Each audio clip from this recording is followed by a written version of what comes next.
dating someone else. Yeah. And he was a flirt. So I was always interest. very helpful. I was very helpful if she needed assistance taking tea or food to her tables. I was always there for her.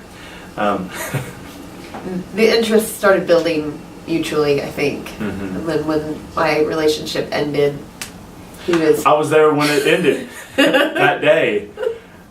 ready to pick up the pieces. I was there to console her. And if she needed anything, here's my number, please give me a call.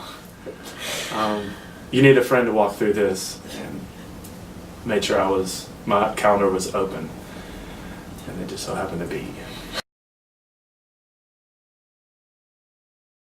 Well, we with our first pregnancy didn't go the way that we planned.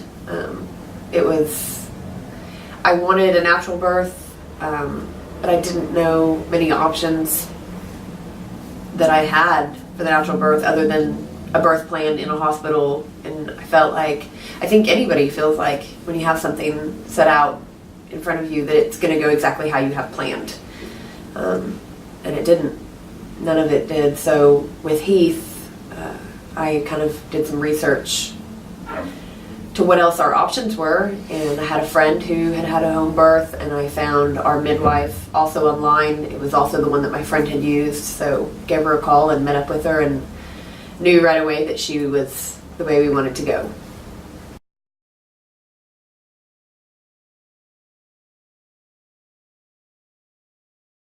Someone once said to me, when you go to a hospital it's because you're sick, and they treated me like a sick patient that needed to be admitted to the hospital, not someone who was giving birth or something that women had done for thousands of years. Right. So yeah, the feeling was, up until having a baby, everything is okay. You're having a baby, you're pregnant. And then when we go to the hospital, the feeling was, oh my gosh, she's in labor, something is wrong. That's the feeling that I had. And we don't feel that now. Having gone through 2 home births, Laura's just in labor. We're going to have a baby. Everything is going to be okay. And we didn't get that feel at the hospital. While Josie was in the canal and Laura was pushing, they wanted to move a heart monitor off of the stomach and use another monitor that has a hook in it, and they attach the hook to the baby's head, and that's optional as long as they can get a reading off the heart monitor that they use that's wrapped around the stomach. There's no need for that. I felt that there's no need to use that. I explained to the nurse that was in the room. She was ripping through the package to get that instrument out, and I told her that we're not going to use that. And I think it startled her because I was telling her not to do her job, maybe. But anyway, I just had to be aware that that's optional, because the nurse is not going to tell you. They're just going to check it off the list. One thing good about the birthing classes that we went to is that they let us know that is optional, and some people might feel good, bad, or indifferent. And Laura and I had that discussion after the birthing class, and we decided not to use that. The second thing that really had a downfall in the experience is Laura's adamant about breast milk. That's the only thing that we wanted to give to Josie from the very beginning. And we had told our physician, and our physician, who happened to not be there on the weekend that Laura went into labor and delivered. It was another doctor who delivered I never met before. So that was another part of a bad experience. Been meeting with a physician for 9 months, and he was just not on rotation. How inconvenient, what I thought. Anyway, back to the breast milk. We told everyone. I felt like we told everyone. It was on her crib, breast milk only. Yes, and after labor and delivery, and it was a rather long delivery, and Laura was exhausted, and I was getting some sleep. I woke up after the delivery, and the lactation nurse had a tube wrapped around her finger, or attached to her finger, administering formula to our daughter Josie. And I thought, how inconsiderate. I had told everyone, and you disregarded our notes. Every person that we had told, why does that not go down the chain of command? To the lactation nurse, we told everyone, and our feelings and our decision was completely disregarded. That's how we felt. And I wanted to leave right then.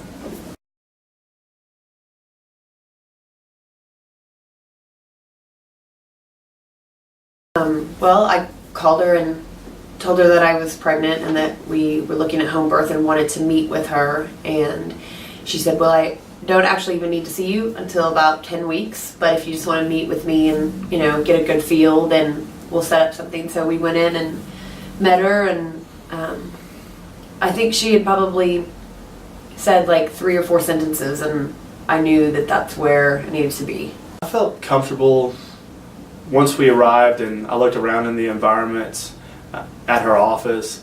There were families with, there were large families there. I remember there was a family there with probably 4 or 5 kids that all were delivered by Margaret, and it just felt like the place to go deliver babies. Very non-invasive.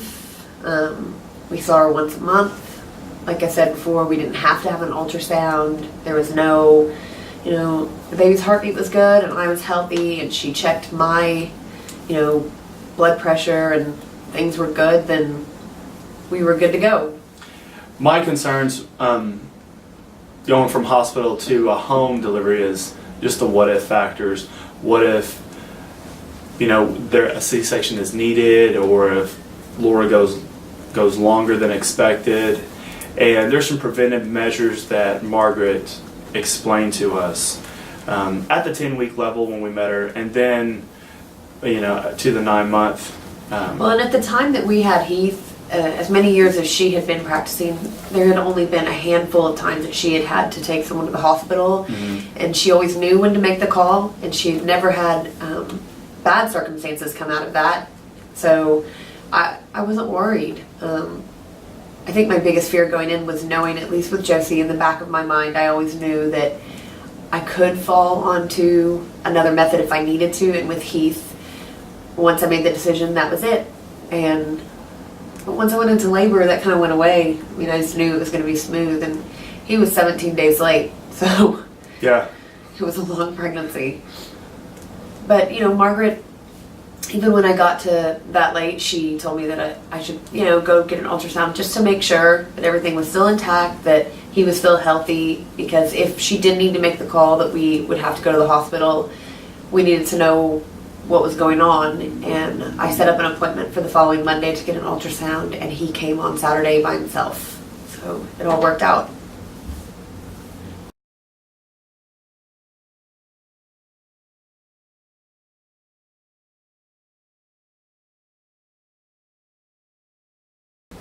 I don't think there had to be much preparation with Heath. I think I left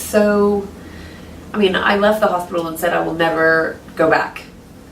And so just knowing that I was doing it a different way, to me, was already better. So I don't think, emotionally, I don't think I had to prepare myself. Like I said, the part where I knew that there was no turning around, no falling back once the labor started.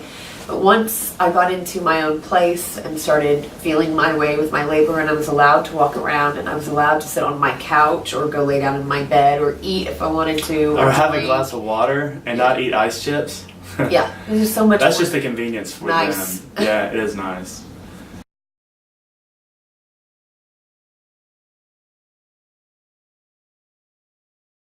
I feel like and I'm subject to this, I think we all are, as just being programmed to believe a certain thing without exploring other options. You can have it all any way you want, and there's really no wrong way to have a baby. If you want to have it in the hospital, fine. If you want to have a scheduled C-section because you have to get back at work on Tuesday, fine. But there is nothing wrong with having your baby at home, because there's nothing wrong with being pregnant and being in labor, because it's natural. And that's how I feel about it. And explaining how natural it is to someone, and it's not a sickness and it's not an issue. It's part of the body. A woman's body is created to carry a child and to deliver a child. Yeah. And I remember when I was I was over 9 months with Heath, and I was at a birthday party with my little girl, and one of the moms asked me when I was due, and I said like 6 days ago, and she said, "Oh, well, when are they going to induce?" And I said, "They're not." She goes, "Why?" And I said, "Because I'm having him at home, so he'll just come when he's ready." And she goes, "Why would you do that?" And my response to that was, "Why not?" yeah, I mean, for some people that doesn't seem normal, but for me it did. I didn't feel like I needed to make him come out earlier than he was ready to. I knew that if I had to go to the hospital, it was there.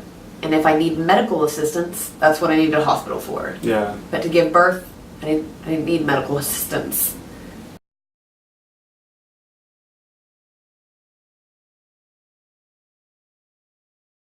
Well, I feel like just the experience alone brought us all together, brought Laura and I closer together.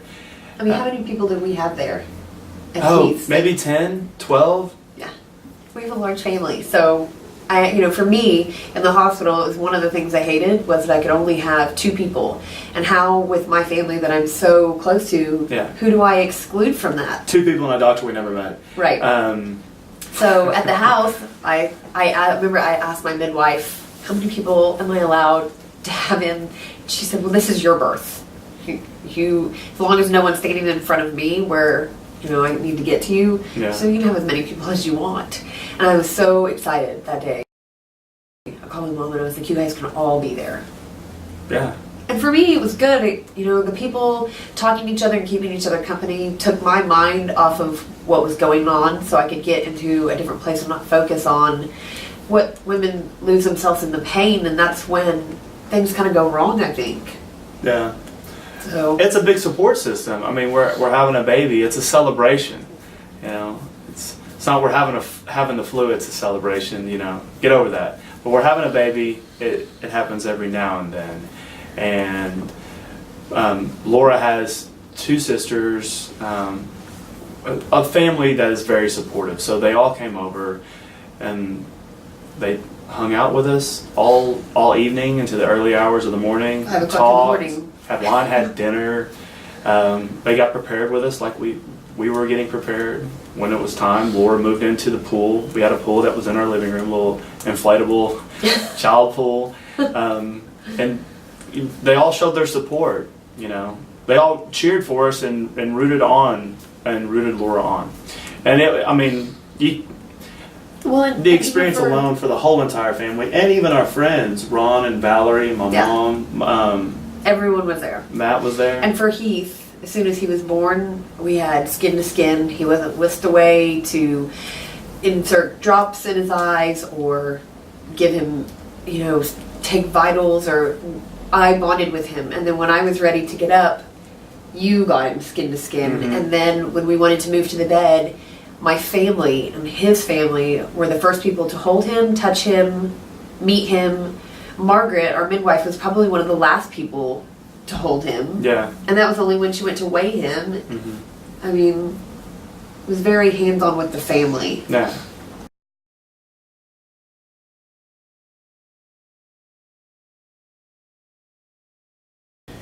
I just started a new position at a restaurant, and I was probably 2 weeks into managing this new restaurant, and they knew going in that it could be any day. And so I was just waiting on the call, and actually you went into labor that evening, early We evening. knew something was going on at the beginning of the day. I said, I'm pretty sure today's the day, but go ahead and go into work so, this doesn't count as one of your days. And Yeah. It's kind of funny because, the people that I worked for, they were really wishing that we would just schedule it, but it's not their baby. So they were all on hold, and I was just going to let them know, hey, I'm going to call you, and the day that I call, I'll need a week off. They wish it was a little more convenient for them, but it's not about them. So we moved. I gave them a call. About 8 o'clock that Stayed home. evening, we kind of Made started more phone getting calls. ready to go to bed, or watch a movie, I think, and my water broke walking around in our bedroom. Mm-hmm. And then I said, you should probably go ahead and go to bed so at least one of us gets some sleep, because I knew I wasn't going to be able to sleep. I just had too much in my mind going on. And then we sat down, he fell asleep, and I started watching a movie, and then I started counting contractions, and I think I got in the bath and ate something or walked around, got on the computer. I just tried to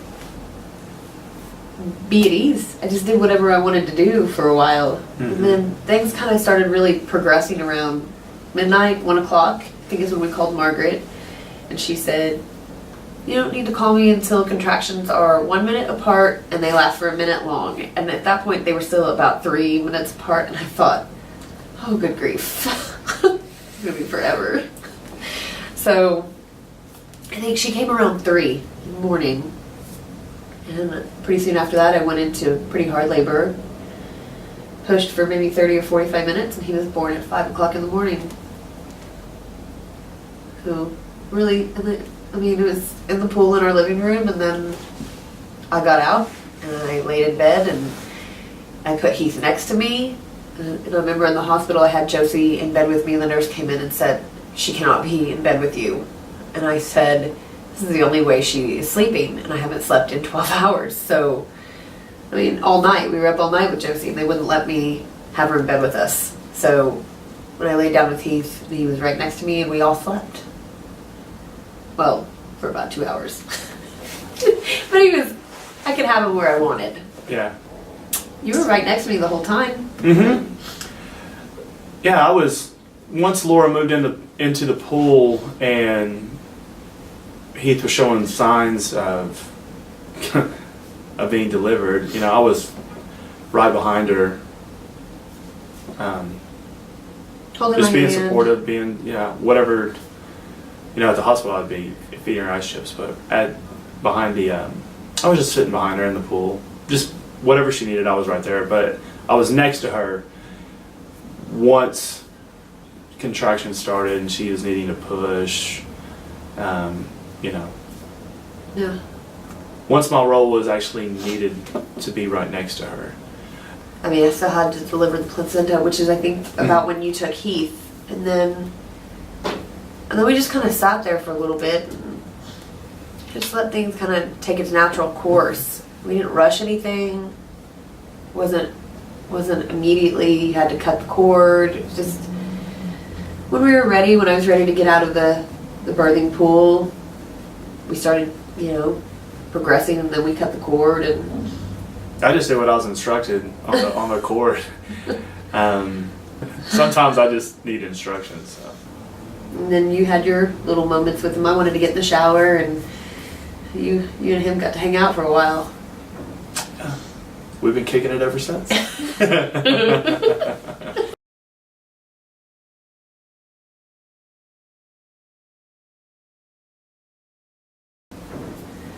The pain is like nothing I've ever felt before, and probably nothing that I will ever feel. Nothing can compare to it. You can't describe birth to someone, the pain that is associated with it. But I just kept telling myself that, women didn't have an option for drugs. And I just always felt like my personal stance on it was I wanted to give my kids a fighting chance to come into this world completely alert with their surrounding. They're going to have plenty of opportunities with medications and illnesses, that I just wanted them to be 100% when they came into it. And really the pain for me was part of it. I wanted to feel every part of the labor. I wanted to feel what I was doing and then see what I got in return. And I mean, it was just a beautiful experience. Yeah, it hurt. I mean, it hurt a lot, but it was worth it. And sometimes just seeing people's expressions when they say, you didn't have an epidural, I say, no. It's something to feel proud of. I mean, I'm proud of myself. It makes me feel really strong that I did that with no assistance drug-wise. So, for the most part, through the labor, I worked through it. There were moments where I thought, gosh, this has got to be coming to an end. And I know at one point when Heath's head came out, I thought, I don't have any more in me. I'm done. And I looked at Margaret and said, can you please just pull him out? She goes, no, you have to push him out. And I thought, I can't do it. I just can't do it. And then I kind of looked at everyone and I looked down and I could see him. I was like, okay, this is going to be done in like a minute. I just got to power through this. And you just find your strength, I think. There's a lot of strength in the room because Margaret is very supportive, and Lily was there, Gemma was there, your mom was there. We were all telling you to push. However, that much helps, but you didn't have to do it alone, which could be very fearful.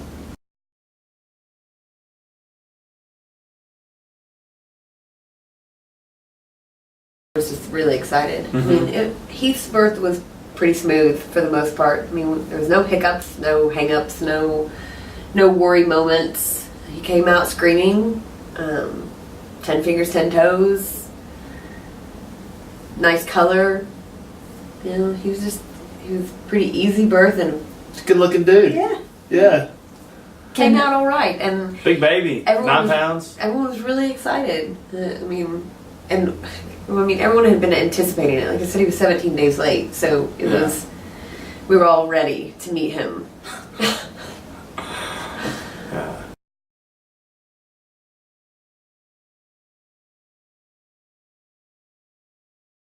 If I could go back to my first pregnancy, I would change everything, and I would do it the way that I had my second and third at home. I mean, I wish I could go back and say, hey, just check out this option, or look at the different options you have.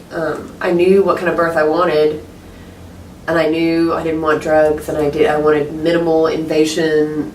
From the doctor. I knew I wanted to breastfeed. I knew I just kind of wanted to be left alone to do what I could do.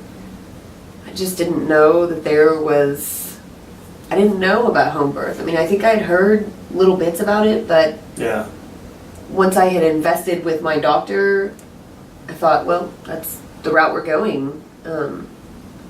So I wish I could go back to that pregnancy and change a lot of things. However, that pregnancy taught us a lot about which way we wanted to go. So with my second two, I don't think it would change much. There wasn't much preparation I could do. I mean, I knew what a labor was like, and I knew what my body was going to do. So when it was time, it just happened. My body just kind of did what it needed to do. I mean, I wouldn't change anything with Heath's birth, with Ozzy's birth. Ozzy was born at home too, and his was a little different. I changed a lot about Josie's, but Ozzy's was a little different, and one major thing that was different with his, but I still wouldn't change it because when he was delivered, he wasn't active when he was born. He got stuck. He was stuck, so he's a little white and blue and pale, and he wasn't responsive at the very beginning. And there was just fear that hit the room because we still had a room full of people. However, our midwife knew what to do. She didn't miss a beat. She didn't miss a beat. She told us to. She told me which position to get in and said, "This is what you need to do," and you do. She put on her firm voice. She was very calm and collective. In that moment, I heard her, as my sister would say, her teacher voice came out, and she said, "Do this right now," and I did, and he came out. And then she told us how to talk to him and how to touch him to get him to come to, and we did, and he did. Yeah. So there's hiccups any way you could go. There's things that could happen. But if you, like I said before, if you've got the support system and you've got someone who knows what they're doing, I mean, we could have run into that in the hospital, and I guarantee you if we had been in a hospital, It'd been a they would have completely said, different let's go get a experience. C-section right now. He's not coming out. Yeah. When it happened, when he got stuck, I didn't even realize what was going on. Like, his head came partially out to his forehead. I mean, right here. And I remember Margaret said, Laura, you need to keep pushing. And I said, I am. I hadn't stopped pushing, but he wasn't moving. And that she just had me turn over where I was on my knees and kind of leaning against the birthing pool. And then she told me to push again. And she kind of maneuvered his head a little bit. And out he came. I mean, I think it was 2 more pushes. And I still didn't know it. And I just thought, oh, okay, he just needed a different position. It's not a big deal. And then when he wasn't moving, I remember I looked up and my dad and my sister kind of turned around and walked off because he was white. And that was the moment I knew something might not be okay. Yeah. But very quickly, Ozzy was put in your arms, and Margaret said, talk to your baby, Laura, talk to your baby. I remember her saying that. And or pat him on the feet too, and we pat him on his feet. We said, hi, Ozzy, and he was awake. No problems. He's No. ridiculously smart Yeah. and healthy, Ornery. crazy, Yeah. all over the place. I mean, he hasn't stopped from that day. So all worked out fine.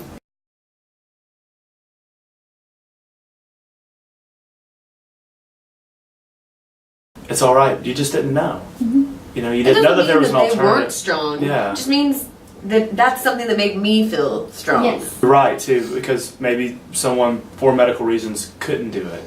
And I always, that's a different circumstance. when I met someone and they would find out my labor, and then they would, But- people seem to want to offer a reason when they would find out I went home and had a completely normal, natural birth, and then they said, oh, well, I had a C-section and Pitocin, but you know, the reason I had to have all that, I mean, they want to offer reasons, and you know, I say every birth is different and every woman is different, and mine worked for me, and it could work for a lot of people who may not know that it could work for them, and it made me feel empowered and strong. But that doesn't mean that every woman who gave birth wasn't empowered and strong in their own way. It's just what worked for me. I guess if you are told by your physician that you're too small or too petite or something like that, Learn and the you facts. cannot have a baby naturally, in a scheduled C-section would be to your advantage, I would just suggest meet with a midwife, meet with an experienced midwife, and then make the decision. It's okay to question hospitals and doctors and procedures. I feel like it is. We're healthy. We're a It's healthy okay to family. go against the norm. Absolutely. There's other options out there for you. Yeah. And home birth for us is one of the best experience. Having a child and bringing a child in this world is an amazing experience. And wherever you want to do it is fine by me. But if your wife is wanting to go through a home birth, embrace it. Just Don't know- shy away. It's a wonderful experience, and I feel fortunate for Laura to have the courage just to consider it, and I jumped on board from the very beginning, and I'm glad I did because it has worked out as some of the best experience I've ever had in my life, and it's just a neat deal. It would just know what you want and do their research behind it. You know. Yeah. I mean, if you're asking medical doctors about this, expand who you're asking. I'm so glad that this is going to be posted for an alternative opinion on your regular normal delivery, because there are several good experiences out there. There's hundreds and hundreds. There's more than that, but we're just one of many wonderful experiences of a home birth. And there's nothing wrong with being in labor, nothing wrong with having a baby.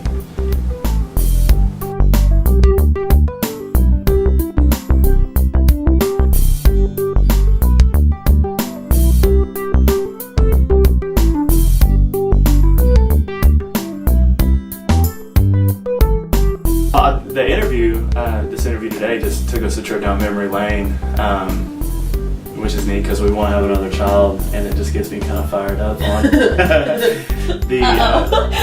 experience to have again.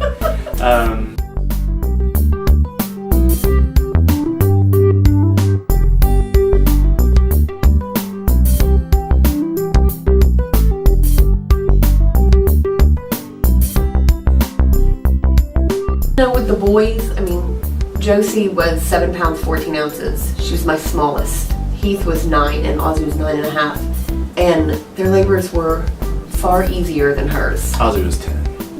He wasn't 10. Yes, he was. He was 9'8". I remember they put him on the fish scales and weighed him on her bed. 9'8". He was 10-pound baby. Regardless, like with her, they had to cut me because I wasn't being allowed to just progress on my own. Things were being thrown at me, and my body was stressing out. I was stressing out, and so I remember he did the episiotomy, and with Heath and Ozzy, I didn't even tear. There was nothing, and they were 2 pounds heavier. Yeah.